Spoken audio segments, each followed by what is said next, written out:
ขอสัพพมงคลจงเกิดแก่ท่านทั้งหลายผู้เจริญด้วยสติผู้เจริญด้วยสติผู้ที่มีสติ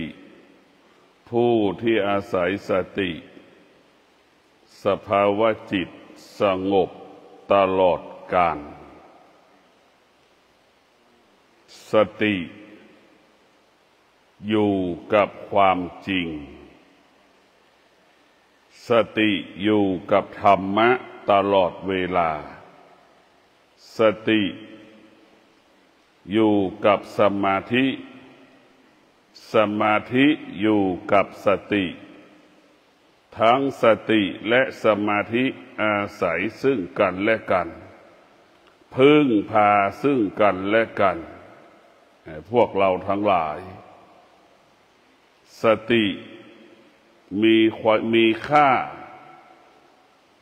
สติเป็นสิ่งที่มีค่าที่คนทุกคนเรียกร้องแสวงหาอยากให้มีอยากให้เกิดอยากให้อยู่กับชีวิตของตนผู้ที่ปฏิบัติธรรมเท่านั้นจึงจะเรียกเขาว่าสติจึงจะบอกว่าใช้สติจึงบอกให้มีสติทำอะไรให้มีสติหัวใจที่มีธรรมะจะบอกจะสอนให้เรามีสติสติสติสติมันยิ่งใหญ่กว่าจิตสติเป็นผู้บังคับบัญชาจิตสติเปรียบเสมือนนายจ้างของจิตพวกเราทั้งหลายสติเป็นใหญ่เป็นผู้บังคับบัญชาการจิตของเราร่างกายของเราจิตใจของเราพวกเราทั้งหลายเราเกิดมาแล้วต้องอาศัยสติพึ่งพาสติ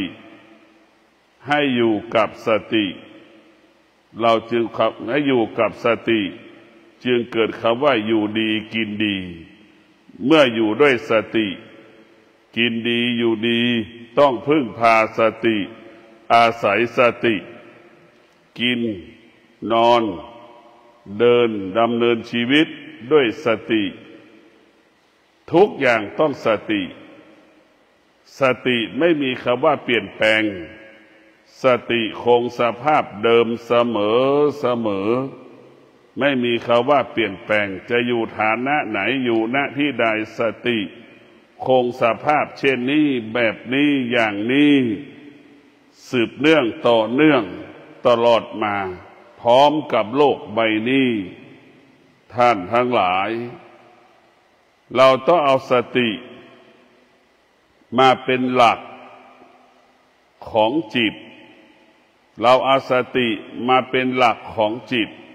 เอาสติมากำกับจิตเอาสติมาควบคุมจิตเอาสติมากำหนดจิตจิตของเราก็เปรียบเสมือนเหล็กสติก็เหมือนช่างตีเหล็กจิตเรามันเป็นไปได้108,900จิตของเราเนี่ยมันแปรสภาพเปลี่ยนแปลงตลอดเวลาจิตของเราเปลี่ยนแปลงแปรสภาพตลอดเวลาจะเป็นสีแดงก็ได้จะเป็นสีดำก็ได้จะเป็นสีน้ำเงินก็ได้จะเป็นสีขาวก็ได้จิตเราเป็นได้สารพัดสีเพราะจิตสภาพจิตเดิมก็คือเปลี่ยนแปลงและแปรสภาพคุณสมบัติของจิตก็คือแปรสภาพเปลี่ยนแปลงแปรปรวนตลอดเวลานั่นคือสภาพของจิตพวกเราทั้งหลายเอกลักษณ์ของจิตคือมันไม่สงบมันไม่นิ่งสัญลักษณ์ของจิตก็คือมันวุ่นวายนั่นแหละคือจิตเราไม่มีคำว่าสงบมันไม่สงบมันเปรียบเสมือนลิงเปรียบเสมือนแมลงวัน เปรียบเสมือนแม่ไก่เลี้ยงลูกไก่ร้องทั้งวันคุยเขี่ยวทั้งวันกุ๊กกุ๊กกุ๊กกุ๊กเพราะฉะนั้นพวกเราทั้งหลายจิตเราเปรียบเสมือนนกบินเล่ร่อนไปตลอดเวลาจิตเราเปรียบเสมือนสุนัขจรจัดไปเหนือไปใต้วกไปวนมาจิตเราจะเป็นแบบนั้นแหละพวกเราทั้งหลายเพราะธรรมชาติของจิตกับสติมันแตกต่างสติก็อีกอย่างหนึ่งจิตก็อีกอย่างหนึ่งเพราะฉะนั้นพวกเราทั้งหลายจิตก็คงเปรียบเสมือนน้ำแข็งสติเปรียบเสมือนน้ำมันคงสภาพเดิมน้ำมันก็เย็นอยู่แล้วน้ำแข็งมันก็เย็นอยู่แล้วนั่นแหละคือสติจะเปรียบเสมือนน้ำจิตเราเปรียบเสมือนน้ำแข็งมันเป็นได้หมดทุกอย่างเราอยากเห็นจิตของเราไหมก็คิดถึงละครหนึ่งเรื่องนั่นแหละจิตเราอีกคนหนึ่งก็สมมุติแสดงละครเป็นพ่อเป็นแม่นั่นคือจิตอีกคนหนึ่งก็สมมุติเราแสดงละครเป็นลูกอีกคนก็แสดงละครเป็นหลานเป็นเหลนเป็นปู่เป็นย่าเป็นตาเป็นยายเป็นนายจ้างเป็นลูกจ้างนั่นคือจิตมันแปลสภาพมันเป็นได้หมดมันไม่มีหลักเมื่อจิตไม่มีหลักจิตมันก็จะแปลสภาพเปลี่ยนแปลงไม่มีวันจบสิ้นดังจมูกของเราได้สัมผัสกับกลิ่นมันก็เกิดอาการชอบใจหรือเกิดอาการไม่ชอบใจมันเปลี่ยนแปลงแล้วตาเห็นรูปก็เกิดอาการชอบใจไม่ชอบใจก็เกิดขึ้นอีกเกิดคำว่าเกลียดเกิดคำว่าชังเกิดคำว่ารักเกิดคำว่าหลงขึ้นอีกนี่แหละคือจิตมันเปลี่ยนแปลงตลอดเวลาจมูกเราก็เป็นเช่นนั้นหูเราก็เป็นเช่นนั้นแหละก็หลงในเสียงติดในเสียงเกลียดในเสียงนั้นไม่อยากจะฟังนั่นแหละคือหูแล้วมันจิตของเรามันเป็นเช่นนั้นเดี๋ยวสุขเดี๋ยวทุกข์เกิดขึ้นที่หูนี่พอใจไม่พอใจอันนี้คือสภาพจิตที่มันแปรสภาพตลอดเวลาเมื่อจิตมาอาศัยสติเมื่อจิตอาศัยสติมาพึ่งพาสติมาขอบุญบารมีสติให้สติเป็นผู้อบรมจิตให้สติเป็นผู้ฝึกฝนจิตให้สติเป็นผู้บังคับบัญชาจิตจิตนั้นเปรียบเสมือนควายสติเปรียบเสมือนเชือกที่มัดควายจะเป็นเช่นนั้นนะพวกเราทั้งหลายจิตเปรียบเสมือนควายสติเปรียบเสมือนเชือกที่ผูกคอควายและจะกำหนดควบคุมแบบนั้นแหละจิตจะต้องอยู่ใต้อำนาจสติเมื่อจิตอยู่ใต้อำนาจสติเมื่อจิตฟังสติจิตนั้นก็จะเป็นจิตที่ประเสริฐจะเป็นจิตที่เลิศจะเป็นจิตที่มีคุณค่าจะเป็นจิตที่มีความหมายในพวกเราทั้งหลายจิตเราถ้ามีที่พึ่งแล้วจิตนั้นจะไม่แปรเปลี่ยนแปลงถึงแม้แปรปรวนเปลี่ยนแปลงก็ระยะสั้นๆเล็กๆน้อยๆเพราะฉะนั้นพวกเราทั้งหลายทุกวันนี้จิตมันเกิดอาการสำแดงอาการตั้งแต่เราตื่นและตั้งแต่ดำเนินชีวิตตั้งแต่เรานอนมันก็เป็นอาการแบบนี้แหละทุกวันพวกเราทั้งหลายมันเป็นแบบนี้อย่างนี้ของมันนะเมื่อจิตมาพึ่งพาอาศัยบารมีสติก็จะเป็นผู้อบรมจิตให้จิตรู้เฉยๆมันจะบอกให้รู้เฉยๆไม่โต้ตอบไม่ตอบสนองสิ่งที่เรารู้สติมันก็จะบอกให้เรารู้เช่นนี้ไม่ต้องสิ่งที่เรารู้สติมันก็บอกให้เราไม่ต้องสงสัยไม่ต้องไปอยากรู้ไม่ต้องไปตามรู้สติมันจะบอกมันจะสอนให้เราปฏิเสธทุกสิ่งทุกอย่างที่ปรากฏทางตาทางหูทางจมูกทางลิ้นทางกายทางใจสิ่งที่กระทบผ่านทางตาทางหูจมูกลิ้นกายใจเกิดสิ่งที่มันเกิดความรู้สึกทางจิตทางตาหูจมูกลิ้นกายใจ สติมันจะบอกให้จิตปฏิเสธหรือสติมันจะบอกให้จิตสงบนิ่งรู้มันอยู่เหนือมันแล้วว่ารู้มันอยู่เหนือมันรู้มันอยู่เหนือมันสติบอกให้จิตเท่าทานสิ่งที่เรารู้เท่าทานสิ่งที่เรารู้แค่นี้แหละไม่ต้องมีอะไรสักอย่างเราก็ไม่ต้องร้องไห้เสียใจเราไม่มีทุกข์ใจก็ไม่มีสุขใจก็ไม่มีรู้เฉยๆเนี่ยถ้าเรามีสติรู้แบบนี้เนี่ยกายก็สงบจิตสงบมันไม่มีภาระใดๆที่จิตจะต้องไปยึดติดเพราะฉะนั้นสติมันจะบอกให้เรารู้เท่านั้นบอกให้จิตรู้มันจึงเกิดคำว่ารู้แล้วก็ให้ละรู้สิ่งใดให้จิตละสิ่งนั้นรู้สิ่งใดให้จิตอยู่เหนือสิ่งนั้นจิตรู้สิ่งใดจิตไม่ตามรู้สติมันก็จะบอกอย่างนี้แหละนี่คือหน้าที่ของสติจะบอกไม่ให้ต้องสงสัยไม่ต้องมีเหตุผลรู้อย่างเดียวหน้าที่ของจิตคือรู้แต่หน้าที่จิตนั้นไม่ใช่หน้าที่ต้องมายึดติดยึดถือยึดมั่นสิ่งที่รู้สติมันก็จะบอกหน้าที่ของจิตคือรู้แต่ไม่ใช่หน้าที่ยึดติดสิ่งที่เรารู้ไม่ยึดติดในสิ่งที่เรารู้เราจะไม่ยึดติดสิ่งที่เรารู้เราต้องสติมันจะบอกจิตอย่างนี้แหละถ้าเรารู้อย่างนี้มันไม่มีอะไรสักอย่างในพวกเราทั้งหลายการปฏิบัติธรรมเนี่ยมันง่ายที่สุดเรียกว่ากายก็สบายใจก็สบายเราก็ไม่ต้องสะสมสิ่งที่เรารู้เลยทุกวันนี้เราสะสมสิ่งที่เรารู้สะสมใช่หรือเปล่าน้อเอาอีกแล้วเห็นไหมสงสัยเขาสะสมไม่จริงมั้งเอาละอีกแล้วเนี่ยเห็นไหม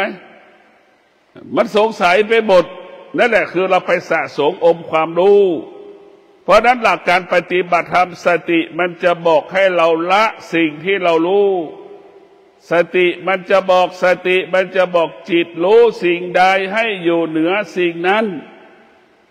จิตรู้สิ่งใดให้ละสิ่งนั้นนี่แหละคือหลักสติมันจะบอกสติมันจะบอกให้จิตนั้นไม่ต้องไปตามรู้ฝนตกก็รู้ว่าฝนตกเนี่ยเราก็รู้ว่าฝนมันตกแค่นั้นแหละอย่าไม่มีเหตุผลอย่าไปสงสัยทำไมฝนมันถึงตกพอฝนไม่ตกก็อยากให้ฝนตกพอฝนตกก็มีเหตุมีผลนี่แหละจิตที่มันไม่มีหลักยึดมันก็จะมีเหตุผลสงสัยสารพัดสงสัยไม่มีวันจบสิ้นแต่เมื่อจิตมายึดสติเมื่อจิตมาอาศัย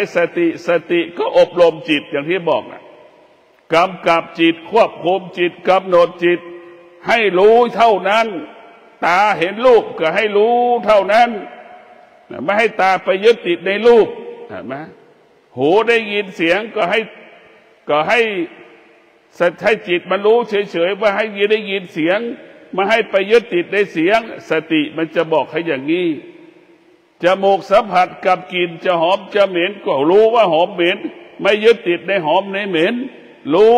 เฉยๆเนี่ยนี่แหละคือมันไปอยู่นี่แหละพวกเราทั้งหลายคำสอนของพระพุทธเจ้ามันก็วกไปวนมาที่ตาหูจมูกลิ้นกายใจ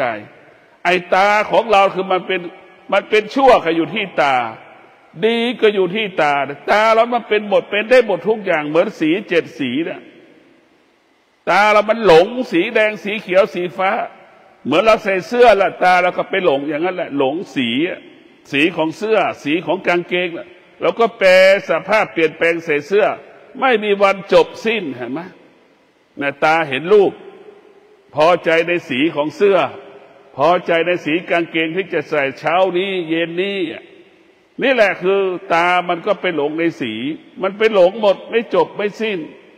เพราะฉะนั้นพวกเราทั้งหลายตาของเราเนี่ยเราต้องฝึกให้ตาไปยึดสติให้ตายึดสติให้สติเป็นอาจารย์ของตาก็เปรียบเสมือนคนหนึ่งไปฟังธรรมจากสติก็เปรียบเสมือนพระพุทธเจ้าสติเปรียบเสมือนพระพุทธเจ้าตาก็เปรียบเสมือนพระอรหันต์รูปหนึ่งหูก็เปรียบเสมือนพระอรหันต์รูปหนึ่งจมูกก็เปรียบเสมือนพระอรหันต์รูปหนึ่งลิ้นของเราก็เปรียบเสมือนพระอรหันต์รูปหนึ่ง กายของเราก็เปรียบเสมือนพระอรหันต์รูปหนึ่งจิตของเราก็เปรียบเสมือนพระอรหันต์อีกรูปหนึ่งฟังธรรมพระพุทธเจ้าจนถึงที่สุดพระอรหันต์ที่ฟังธรรมพระพุทธเจ้าจนถึงที่สุดก็ได้บรรลุธรรมเห็นธรรมเช่นเดียวกันถ้าเราฝึกฝนจิตเราฝึกฝนอายตนะอบรมอายตนะตาหูจมูกลิ้นกายใจเนี่ยมันเป็นส่วนหนึ่งของจิตตาก็เป็นส่วนหนึ่งของจิตหูก็เป็นส่วนหนึ่งของจิตจมูกก็เป็นส่วนหนึ่งของจิตมันเกิดอาการรู้สึกอยู่ที่ตาหูจมูกลิ้นกายใจนี่แหละจิตก็คือตาจิตก็คือหูจิตก็คือจมูกจิตก็คือลิ้นจิตก็คือกายจิตก็คือใจนี่มันรวมกันอยู่ตรงนี้สุขทุกข์มันก็อยู่ตรงใบหน้าเราหมดนะสุขก็อยู่ที่ตรงใบหน้าทุกข์ก็อยู่ที่ตรงใบหน้าเราตาหูจมูกลิ้นกายใจจะไปนิพพานก็อยู่ที่ตาหูจมูกลิ้นกายใจเรียกว่าตาหูจมูกลิ้นกายใจอายตนะเป็นต้นทางและปลายทางเราจะถึงจุดหมายปลายทางก็อยู่ที่ตาอายตนะทั้งหมดนะบัญญัติเราถ้าเราฝึกฝนจิตอบรมจิตนั้นมันก็จะเชื่อสติมันเมื่อจิตเราไม่รับการอบรมสั่งสอนแล้วนี่จิตมันก็จะฟังสติมันก็จะปฏิบัติตนตามสติปฏิบัติตนตามสติสติมันก็เชื่อสติเคารพสติจนถึงที่สุดมันก็บรรลุเป้าหมายดังพระอรหันต์ฟังธรรมพระพุทธเจ้าทุกพระองค์ได้บรรลุธรรมหมดก็เพราะฟังธรรมพระพุทธเจ้ายึดถือพระพุทธเจ้าเป็นใหญ่จิตเราก็เป็นเช่นนั้นให้ยึดถือสติเป็นหลักจิตของเราก็สงบตาก็สงบหูก็สงบจมูกก็สงบลิ้นก็สงบกายก็สงบใจก็สงบมันอยู่ตรงนี้หมดนะพวกเราทั้งหลายสติจะเป็นผู้ที่มีอิทธิพลและมีบทบาทต่อการปฏิบัติธรรมของพวกเราสตินี้จะทำให้เรารู้สึกตัวอยู่ตลอดเวลาให้เรารู้สึกตัวอยู่กับความเป็นจริงรู้สึกตัวให้อยู่เหนือความเป็นจริงรู้สึกตัวให้ละความเป็นจริงรู้สึกตัวไม่ต้องไปตามรู้ความจริงพวกเราทั้งหลายมันเป็นอนิจจังทุกขังอนัตตาคือความจริงคืออนิจจังทุกขังอนัตตามันเป็นความจริงที่เปลี่ยนแปลงตลอดเวลาเราต้องอยู่เหนือมันเพราะฉะนั้นพวกเราต้องมีสติเรากลับมาดูสนใจกายกลับมาดูสนใจจิตของเรากายของเราเปรียบเสมือนบ้าน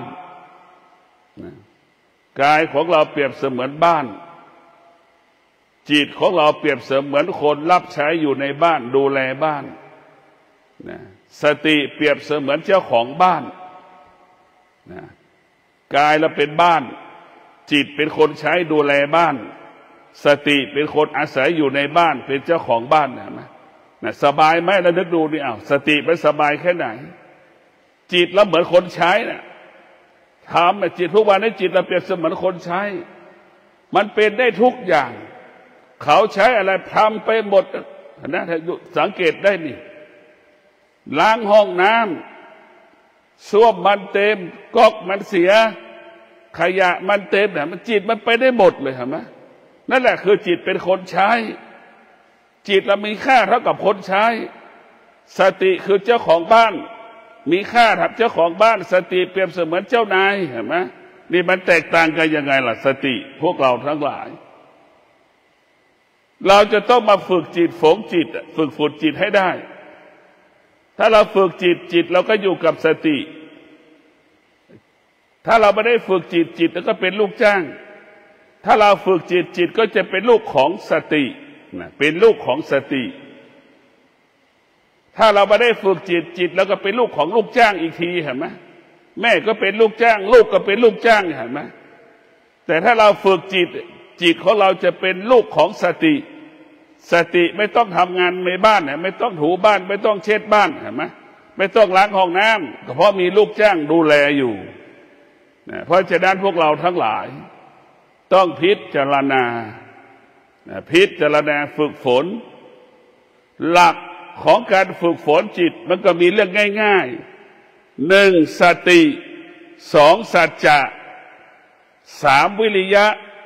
สี่ขันตินี่ง่ายๆที่สุดเมื่อเรามีสติสัจจะวิริยะขันติเราเอาสติสัจจะวิริยะขันติไปควบคุมการนั่งสมาธิเช่นเวลานี้เรากำลังนั่งสมาธิเราก็เอาสติสัจจะวิริยะขันติไปกำกับไปกำหนดไปควบคุมการนั่งสมาธิคือควบคุมกายของเราสัจจะก็คือหมายความว่าเราจะนั่งสมาธิครบ30 นาทีนี่คือให้สัจจะระหว่าง30 นาทีเราให้สัจจะไม่ขยับเท้าขวาเท้าซ้ายเราให้สัจจะเราจะไม่ขยับมือขวามือซ้ายเราให้สัจจะเราจะไม่ลืมตาเราจะไม่ลืมตาเรามีสัจจะเราจะนั่งตัวตรงเราจะไม่ก้มหัวนี่สติสัจจะวิริยะขันติมันก็จะไปคลองกายคลองใจเตือนกายเตือนจิตดังที่เราอธิษฐานทุกประการเนี่ยระหว่างที่เรานั่งสมาธิบางช่วงบางเวลาขนาดหนึ่งกายเราแสดงอาการความเจ็บปวดเกิดขึ้นสติมันก็จะเตือนสัจจะสัจจะเขาจะบอกให้อดทนเรียกความอดทนมาช่วยเรียกวิริยะภาคเพียรมาช่วยไม่ให้มาช่วยหน่อยอดทนเกิดวิริยะภาคเพียรหน่อยเดียวมันก็จะผ่านเดี๋ยวมันก็ผ่านอย่างนี้แหละมันก็จะคุยเหมือนแม่คุยกับลูกแล้วแหละสติเพราะฉะนั้นสติสัจจะวิริยะขันติหลักการปฏิบัติธรรมบุคคลใดที่ให้สัจจะจะไม่ขยับเท้าขวาเท้าซ้ายแล้วนั่งครบ30 นาทีนั่นแหละคือความสำเร็จเกิดขึ้นแล้วนั่นแหละธรรมะเกิดขึ้นแล้วบุคคลที่ให้สติให้สัจจะระหว่างที่นั่งสมาธิมือขวามือซ้ายไม่ขยับเนี่ยธรรมะเกิดขึ้นแล้วบุคคลที่ให้สัจจะขณะที่นั่งสมาธิเราจะไม่ลืมตาเนี่ยจนกว่าครบ30 นาทีถึงจะลืมตานี่เรานั่งสมาธินี่ธรรมะเกิดขึ้นแล้วนั่นแหละนี่ทำไมเพราะเราสามารถควบคุมไม่ให้เราลืมตาก่อนเวลากำหนดได้นี่แหละควบคุมมันนี่แหละธรรมะก็คือสติพวกเราทั้งหลายไปควบคุมเนี่ยนี่แหละคือง่ายๆเรียกว่าสติสัจจะวิริยะขันติควบคุมกายสติสัจจะรู้สึกว่ามันอึดอัดหงุดหงิดอีกสติสัจจะก็จะไปหยุดยั้งความรู้สึกของจิตใจอีกจิตใจเกิดความเบื่อหน่ายอีกสติสัจจะก็จะเรียกวิริยะมาช่วยเรียกความอดทนมาช่วยเจรจามันหน่อยมาให้กำลังใจมันหน่อยมันยังจะคุยอย่างนี้แหละท้ายสุดตามันก็จะหลับตาครบ30 นาทีธรรมะเกิดขึ้นแล้วธรรมะคืออะไรสติสัจจะวิริยะขันติเอาไปควบคุมกายเอาไปควบคุมจิตสามารถนั่งสมาธิครบ30 นาทีเป็นไปตามที่เราสัจจะเป็นไปตามที่เราอธิษฐานนี่แหละคือธรรมะเกิดขึ้นแล้วเราทำทุกวันทุกอย่างมันก็จะเกิดคำว่าสำเร็จสติสัจจะวิริยะขันติจึงเป็นต้นกำเนิดคำว่าสำเร็จเป็นต้นกำเนิดคำว่าสำเร็จบุคคลใดๆที่จะประสบความสำเร็จต้องประกอบไปด้วยสติสัจจะวิริยะขันติความสำเร็จนั้นเป็นความจริงความสำเร็จนั้นเป็นธรรมความสำเร็จนั้นเกิดจากธรรมธรรมจะนำมาซึ่งความสำเร็จพวกเราทั้งหลายเราต้องมีสติพิจารณาอย่างนี้แบบนี้แหละพวกเราคำว่าสติเราพูดได้ทั้งวันเห็นไหมมันเกี่ยวข้องกันหมดพวกเราทั้งหลายสติเปรียบเสมือนผู้ปรุงอาหารตาหูจมูกลิ้นกายใจเราเปรียบเสมือนเครื่องปรุงรสอาหารตาหูจมูกลิ้น กายใจเราเปรียบเสมือนเครื่องปรุงอาหารเครื่องปรุงรสอาหารตาเปรียบเสมือนกระเทียมหูเปรียบเสมือนเกลือจมูกเปรียบเสมือนกะปิอย่างเงี้ยลิ้นเปรียบเสมือนน้ำปลาตะไคร้ใบมะกรูดนั่นแหละเราเอามาเราเรียกว่ามันเป็นเครื่องปรุงอายตนะเป็นเครื่องปรุงของอาหารอายตนะเป็นเครื่องปรุงของกิเลสกิเลสเกิดจากอายตนะนี่แหละถ้าอายกิเลสถ้าตาอายตนะเราไม่ได้รับการฝึกฝนอายตนะของเราก็เป็นที่อยู่ของกิเลสเหมือนบ้านล้างเนี่ยเห็นไหมบ้านที่ไหนล้างนะจะมีคนจรจัดไปอยู่เห็นไหมมีคนไปอาศัยอยู่นั่นแหละบ้านตาหูจมูกลิ้นกายใจของเราถ้าไม่มีสติเมื่อไหร่นะกิเลสมันจะเข้าไปอยู่ทันทีกิเลสมันจะเข้าไปอยู่เลยนะเพราะฉะนั้นเราต้องมีสติมีสติเรามีสติเพื่อไม่ให้กิเลสเข้ามาอยู่ที่หูตาจมูกลิ้นกายใจของเราต้องทำความสะอาดตลอดเวลาถ้ามันรกหลุมหลังเมื่อไหร่กิเลสจะเข้ามาอยู่ทันทีในพวกเราทั้งหลายกิเลสอยู่ที่ไหนอยู่ที่ตาหูจมูกลิ้นกายใจไอ้ตัณหาราคะเกิดที่ไหนกับตาหูจมูกลิ้นกายใจความโลภความโกรธความหลงมันเกิดที่ไหนตาหูจมูกลิ้นกายใจความรักความเกลียดความชังเกิดขึ้นที่ไหนกับตาหูจมูกลิ้นกายใจทั้งสิ้นนะพวกเราทั้งหลายไม่อยู่ตรงนี้ทั้งหมดตาหูจมูกลิ้นกายใจไม่อยู่ตรงนี้ทั้งหมดทั้งสิ้นถือว่าตาหูจมูกลิ้นกายใจมันเป็นประตูจะไปสู่นรกขนาดเดียวกันตาหูจมูกลิ้นกายใจประตูเข้าสู่พระนิพพานเพียงแต่เราจะเลือกทางเดินว่าเราจะเดินไปสู่นรกหรือเราจะเดินไปสู่สวรรค์เราจะเดินออกจากโลกียะหรือเราจะเดินเข้าสู่โลกุตระเราก็เลือกเอามันเกิดที่เดียวกันโลกียะก็อยู่ที่ตาหูจมูกลิ้นกายใจโลกียะก็อยู่ตรงนี้แหละตาหูจมูกลิ้นกายใจโลกุตระก็อยู่ที่ตาหูจมูกลิ้นกายใจเราฝึกเราก็จะเห็นเมื่อตาหูจมูกลิ้นกายใจได้รับการฝึกฝนอาศัยสติตาหูจมูกลิ้นกายใจก็ปรารถนาไปสู่โลกุตระรู้ว่าโลกุตระเป็นพื้นที่ที่อยู่แล้วเย็นสบายตาหูจมูกลิ้นกายใจมันรู้ว่าพื้นที่ของโลกุตระอุดมสมบูรณ์ไปด้วยอาหารนานาชนิดเห็นไหมอุดมสมบูรณ์รู้เลยแหละนี่แหละถ้าจิตมันไม่ได้ฝึกจิตมันจะไปหลุดโลกียะโลกียะเป็นของร้อนอดอยากลำบากแย่งกันกินแย่งกันหาเห็นไหมอย่างทุกวันเนี่ยโลกียะคือพวกเราอยู่ทุกวันนี่แหละโลกียะแย่งกันหาเงินแย่งกันหาทองแย่งกันทำมาหากินหาก็ยากแสนลำบากก็ยังมีคนลักเล็กขโมยน้อยมีคนเอาเปรียบเราอีกมาโคนมาหลอกเราอีกนี่แหละคือโลกียะไม่มีคำว่าสงบมีแต่คำว่าวุ่นวายมีแต่คำว่าวุ่นวายตลอดเวลาโลกียะนะพวกเราทั้งหลายเป็นพื้นที่ของไฟมันร้อนมันประกอบไปด้วยไฟที่มันร้อนโลกุตระเป็นพื้นที่ของน้ำโลกียะเป็นพื้นที่ของไฟระหว่างไฟกับน้ำท่านทั้งหลายจะเลือกเอาสิ่งไหนไฟมันร้อนน้ำมันเย็นปกติเราชอบของเย็นหรือชอบของร้อนเราก็ต้องพิจารณาของเย็นคือโลกุตระของร้อนคือโลกียะเราก็เลือกเอาจะไปไฟไหนเมื่อเรารู้แล้วว่าตาหูจมูกลิ้นกายใจเป็นต้นทางเป็นเส้นทางที่จะเดินไปสู่โลกียะเราก็รู้แล้วเมื่อเราฝึกฝนจิตอบรมจิตเรารู้ว่าตาหูจมูกลิ้นกายใจเป็นเส้นทางเป็นต้นทางเป็นปลายทางเข้าสู่โลกุตระเรารู้แล้วเมื่อเราฝึกจิตเราจะรู้แล้วว่า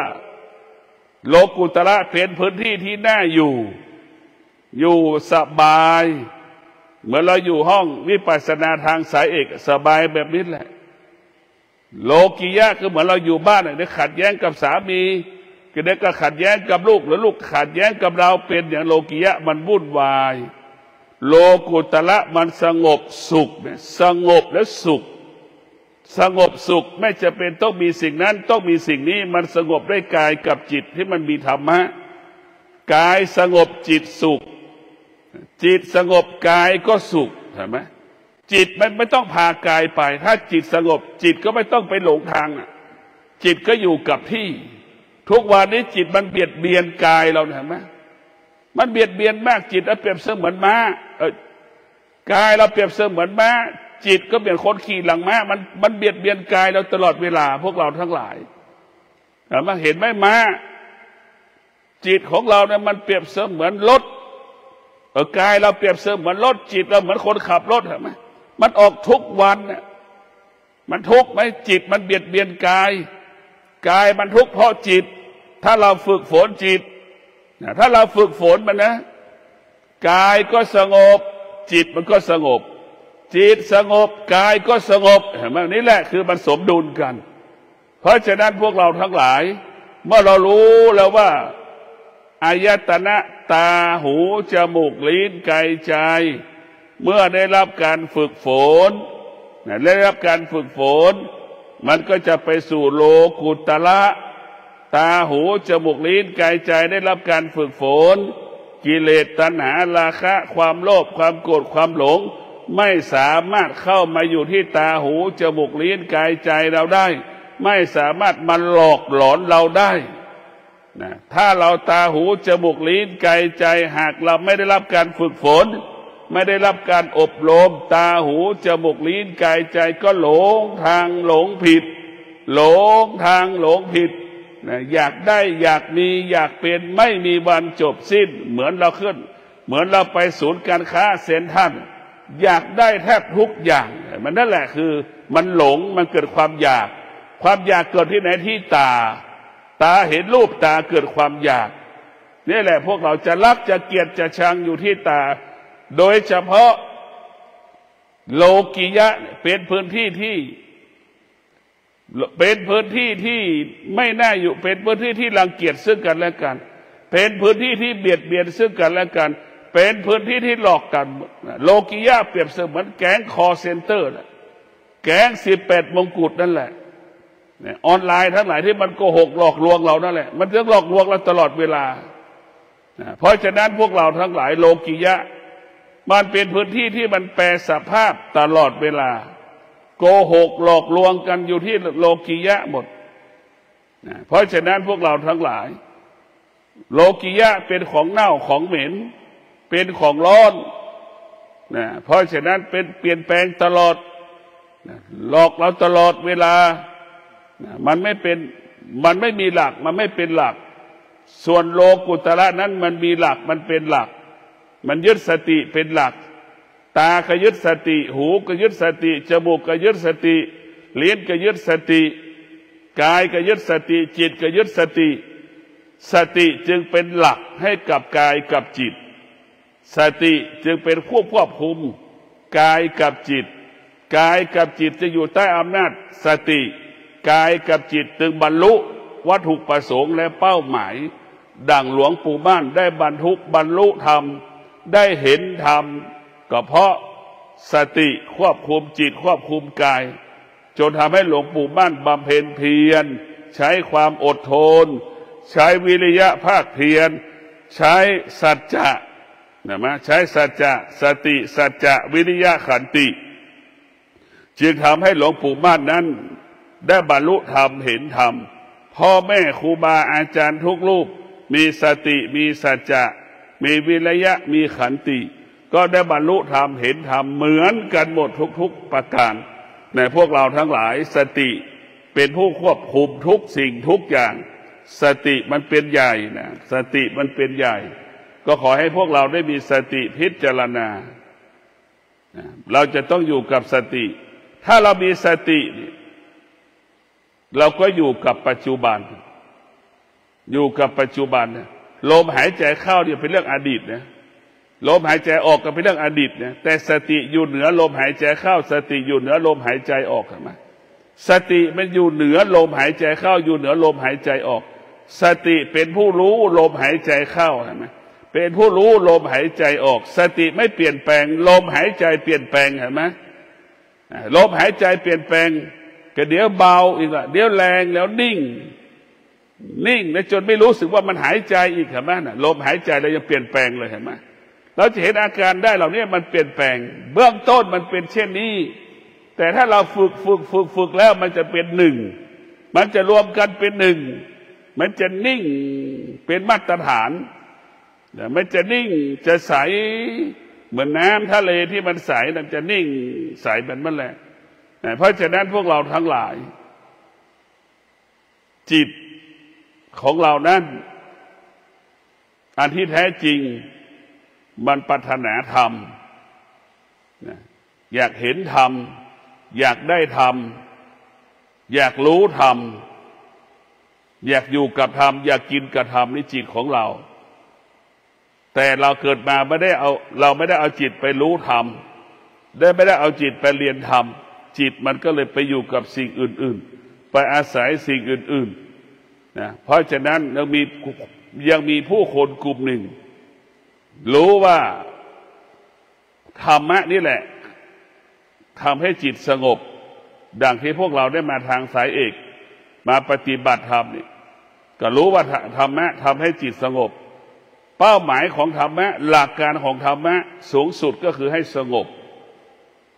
เมื่อกี้สงบรู้อย่างเดียวพอหน้าที่ของมันคือสงบรู้โดยอาศัยตาหูจมูกลิ้นกายใจ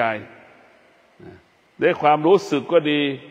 กระทบความรู้สึกทางตาหูจมูกลิ้นกายใจก็ดีกระทบ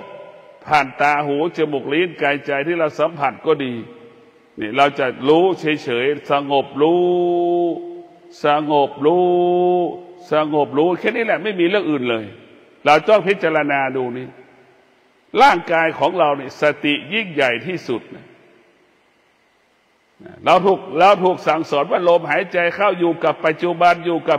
เห็นไหมพ่อแม่ครูบาอาจารย์บอกว่าให้เราอยู่กับปัจจุบันลมหายใจเข้ามันก็เป็นอดีตลมหายใจออกก็เป็นอดีตสิ่งที่อยู่เหนืออดีตปัจจุบันก็คือสติอยู่เหนืออดีตอยู่เหนือปัจจุบันไม่มีอดีตไม่มีปัจจุบันสติก็เปรียบเสมือนพระนิพพานนี่แหละถ้าเราสามารถอยู่กับสตินั่นแหละคือเราไปนิพพานเลยนะมันไม่มีอดีตไม่มีปัจจุบันเห็นไหมนั่นแหละจิตของผู้บรรลุธรรมก็ไม่มีเหตุไม่มีผลอยู่เหนือมันรู้มันอยู่เหนือมันนั่นแหละคือบรรลุธรรมแล้วรู้มันอยู่เหนือมันรู้มันนั่นแหละคือมันได้บรรลุธรรมแล้วนะรู้มันละมันนั่นแหละคือสติรู้มันละมันนั่นแหละคือได้บรรลุธรรมแล้วนะเรียกว่ามันอยู่เหนือสิ่งที่เรารู้อยู่กับปัจจุบันนะไหมรู้แล้วก็ไม่ตามรู้นั่นแหละคือได้บรรลุธรรมแล้วนะพวกเราทั้งหลายสติอยู่เหนือสิ่งที่เรารู้สติอยู่เหนือสิ่งที่เรารู้นี่คือลักษณะของสติส่วนลักษณะของจิตอยู่ภายใต้สิ่งที่รู้ยึดติดสิ่งที่รู้ไม่ตามกันไปตามรู้มีเหตุมีผลมีข้ออ้างมีข้อแก้ตัวนี่แหละคือสติมันมีข้ออ้างข้อแก้ตัวจิตมันมีข้ออ้างข้อแก้ตัวตลอดเวลาแต่พวกเราทั้งหลายสติมีค่าดั่งทองคำจิตมีค่าดั่งเศษเหล็กเห็นไหมเศษเหล็กกิโลกี่บาทเห็นไหมทองคำกิโลเท่าไหร่มันแตกต่างกันไหมเหล็กกิโลไม่เกิน200 บาท300 บาททองคำกิโลนี่เท่าไหร่นึกดูดิของคำกิโลนี่ไม่ต่ำกว่า3-4 ล้านเห็นไหมมันราคากี่เท่าตัวธรรมะจึงเป็นของที่มีค่าธรรมชาติเป็นสิ่งที่ไม่มีค่าธรรมชาติมีค่าสำหรับคนที่มีกิเลสธรรมชาติจะมีค่าสำหรับคนที่มีกิเลสธรรมชาติจะมีค่าสำหรับคนที่ขาดปัญญาธรรมชาติมีค่าสำหรับคนชั้นต่ำคนชั้นสูงจะไม่มีธรรมชาติอยู่ในหัวใจคนที่มีธรรมะคือเป็นคนชั้นสูงคนที่มีธรรมะเป็นคนชั้นสูงธรรมะเป็นของคนชั้นสูงคือสงบเป็นสิ่งที่ประเสริฐ เนี่ยเพราะฉะนั้นพวกเราทั้งหลายมีสติรู้เลือกเอาระหว่างธรรมะกับธรรมชาติเลือกเอาระหว่างที่จิตที่มันฝึกกับจิตที่ไม่ได้ฝึกเลือกเอาจะอยู่โลกิยะเลือกเอาว่าจะอยู่โลกุตระเนี่ยสิ่งที่พูดมารู้ว่ามีสติกับขาดสติเราเลือกเอาว่าจะเอาสิ่งไหนพวกเราทั้งหลายไม่มีอะไรที่อยู่ในร่างกายเราก็คือธรรมะธรรมะเปรียบเสมือนน้ำมันธรรมชาติเปรียบเสมือนน้ำมันธรรมชาติมันอยู่ใต้ธรรมะเห็นไหมเราซื้อเอาผู้คนทั้งหลายรู้จากน้ำมันพืชแล้วก็เอาน้ำมันพืชเอาน้ำใส่แก้วแล้วเทน้ำมันพืชไปบนนี่น้ำจะอยู่ข้างบนน้ำน้ำมันจะอยู่บนผิวน้ำจะอยู่ข้างล่างใต้น้ำมันเนี่ยพวกเราทั้งหลายก็ขอความสุขสวัสดีจงเกิดแก่ท่านทั้งหลายผู้ที่มีสติอาศัยสติกายวาจาใจสงบผู้ที่อาศัยสติอยู่กับสติพึ่งพาสติกายจิตสงบตลอดกาลขอเจริญพร